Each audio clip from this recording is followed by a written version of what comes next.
Mistake power, एक कदम सत्य की ओर। जब कोई व्यक्ति बीमार पड़ता है तब तुरंत उसे डॉक्टर याद आता है। अधिकतर लोग अपने घर के आसपास एलोपैथी के डॉक्टर के पास जाकर दवाई लेते हैं और ठीक भी हो जाते हैं। पर क्या छोटी मोटी हर एक बीमारी में डॉक्टर के पास दौड़ना सही है? हो सकता है आपकी बीमारी का इलाज आसान हो और आप घर पर स्वस्थ हो जाएं। वर्तमान कोरोना काल में एलोपैथी डॉक्टर और उनके सेवा भाव से हटकर व्यापारिक व्यवहार ने लोगों को एलोपैथिक ट्रीटमेंट की कमियां और एलोपैथिक दवाइयों की साइड इफेक्ट के बारे में एक विचलित करने वाली राय बना दी है। अब देश विदेश में भी आयुर्वेद और होम्योपैथी चिकित्सा पद्धति पर लोगों का भरोसा बढ़ने लगा है। तब बहुत से लोगों के मन में एक सवाल होता है कि एलोपैथी, होम्योपैथी और आयुर्वेद में क्या अंतर है। तो आइए हम आपको बताते हैं। आयुर्वेद और होम्योपैथी, इसमें अधिक असरदार क्या है? यह प्रश्न बहुतों के मन में होता है। इसलिए इसका उत्तर जानने के लिए हमें आयुर्वेदिक, एलोपैथी और होम्योपैथी के संक्षिप्त इतिहास को जानना पड़ेगा। तब हम जान पाएंगे कि होम्योपैथी और आयुर्वेद में क्या अंतर है। सर्वप्रथम हम एलोपैथी की बात करें तो ग्रीक और रोमन साम्राज्य के समय से चला आ रहा एलोपैथिक विज्ञान लगभग 1500 साल पहले से विदेशों में अधिक प्रचलित हुआ है। यह चिकित्सा पद्धति हमारे देश में अंग्रेजों के साथ आई, जबकि होम्योपैथी चिकित्सा पद्धति का आविष्कार German doctor Samuel Christian Hahnemann ने लगभग 250 वर्ष पहले किया था। अब बात करें भारतीय चिकित्सा विज्ञान यानी आयुर्वेद की, तो यह विश्व की सबसे प्राचीनतम चिकित्सा पद्धति है। आयुर्वेद का इतिहास इस सृष्टि की उत्पत्ति हुई तब से यानी हजारों साल पुराना माना जाता है। यह तीनों चिकित्सा पद्धति का अगर अर्थ समझे तो सर्वप्रथम एलोपैथी का अर्थ होता है एलो मतलब अन्य, दूसरा, तथा पैथी का अर्थ है पद्धति यानी अन्य पद्धति। जबकि होम्योपैथी शब्द दो ग्रीक शब्दों को जोड़कर बनाया गया है। इसका एक शब्द है होमोइस जिसका मतलब है समानता और दूसरा शब्द है पैथोस जिसका मतलब है बीमारी। होम्योपैथी का अर्थ होता है समानता के नियमानुसार की जाने वाली दवाई। अब आयुर्वेद की बात करें तो आयु प्लस वेद यानी आयुर्वेद, इसका सरल अर्थ है जीवन का ज्ञान कराने वाला शास्त्र। पौराणिक मान्यताओं के अनुसार समुद्र मंथन के दौरान क्षीर सागर से भगवान विष्णु के अंश भगवान धन्वंतरी अमृत कुंभ लेकर प्रकट हुए। उन्हीं को आयुर्वेद शास्त्र का देवता माना जाता है। चरक संहिता के अनुसार आयुर्वेद की सर्वप्रथम शिक्षा के बारे में एक कथा प्रचलित है। हजारों साल पहले हिमालय की तलहटी में प्राणी मात्र के ऊपर करुणा रखने वाले महर्षियों ने एकत्रित होकर विचार विमर्श किया कि धर्म, अर्थ, काम और मोक्ष का मूल उत्तम आरोग्य है और रोग मनुष्य के जीवन को हरनार हैं।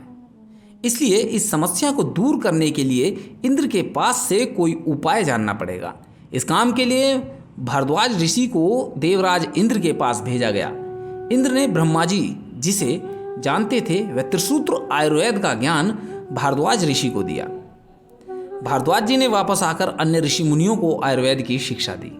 पुनर्वसु नाम के एक ऋषि जो कि अत्रि ऋषि के पुत्र थे, जिन्होंने अपने पिता अत्रि ऋषि एवं भारद्वाज ऋषि से आयुर्वेद की शिक्षा प्राप्त की थी, बाद में उन्होंने आयुर्वेद का यह ज्ञान अपने 6 अन्य शिष्यों अग्निवेश, भेड़, चतुकर्ण, पाराशर, हारित, शारपानी को दिया। इस तरह आयुर्वेद का परंपरागत ज्ञान आज तक हमारे लिए स्वस्थ जीवन का वरदान बनकर उपलब्ध है। भारत के 3 प्रमुख महान ऋषि, एक सुश्रुत, दूसरे वाग्भट और तीसरे चरक रहे हैं, जिन्हें हम भारतीय चिकित्सा विज्ञान के महान वैज्ञानिक भी कहते हैं। उन्होंने वेदों के इस प्राचीन ज्ञान को लिपिबद्ध किया, जिसमें सुश्रुत संहिता जो कि 6ठी शताब्दी ईसा पूर्व यानी ईसा मसीह के जन्म के पहले महर्षि सुश्रुत ने लिखी। अष्टांग संग्रह 500 ईसा पूर्व को वाग्भट ने और चरक संहिता 2195 वर्ष पूर्व महर्षि चरक द्वारा लिखी गई। सुश्रुत संहिता में सर्जरी का ज्ञान विस्तार पूर्वक दिया गया है। महर्षि सुश्रुत को शल्य चिकित्सा का जनक कहा जाता है। उस जमाने में वे मानव शरीर के अंगों की सर्जरी, प्लास्टिक सर्जरी एवं मोतियाबिंद के ऑपरेशन भी करते थे। यह ध्यान देने योग्य बात है कि जिस एलोपैथी के डॉक्टर अपने को सर्वोच्च चिकित्सक मानते हैं, उसी WHO के प्रधान कार्यालय के परिसर में महर्षि चरक की प्रतिमा स्थापित है एवं उन्हीं के बनाए हुए तत्कालीन शल्य चिकित्सा यंत्रों की सहायता से वर्तमान में भी शल्य चिकित्सा होती है। आयुर्वेद में सैकड़ों प्रकार की जड़ी बूटियाँ, वनौषधि और औषधि युक्त क्वाथ काढ़ा, चूर्ण, वटिका, गुटिका, उकाला, हिम, कल्क, अवलेह, पाक, आसव, अरिष्ट, घी तेल, रसक्रिया क्षार, मलम, अंजन, अर्क, लेप, भस्म, योग आदि को औषध के रूप में दिया जाता है। सामान्यतः सभी घरों में उपयोग किए जाने वाले मसाले एवं सब्जियों व फलों से भी बीमारी का आयुर्वेदिक उपचार किया जाता है। अब हम आपको होम्योपैथी के बारे में बताते हैं। इससे आपको होम्योपैथी और आयुर्वेद में क्या अंतर है ये समझने में आसानी होगी।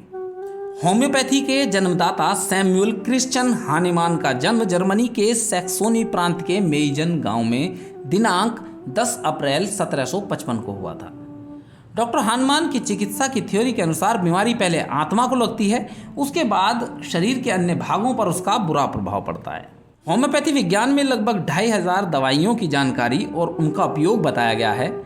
उसमें से लगभग 500 से 600 दवाइयाँ ऐसी हैं जिनका उपयोग होम्योपैथी के डॉक्टर हमेशा करते हैं।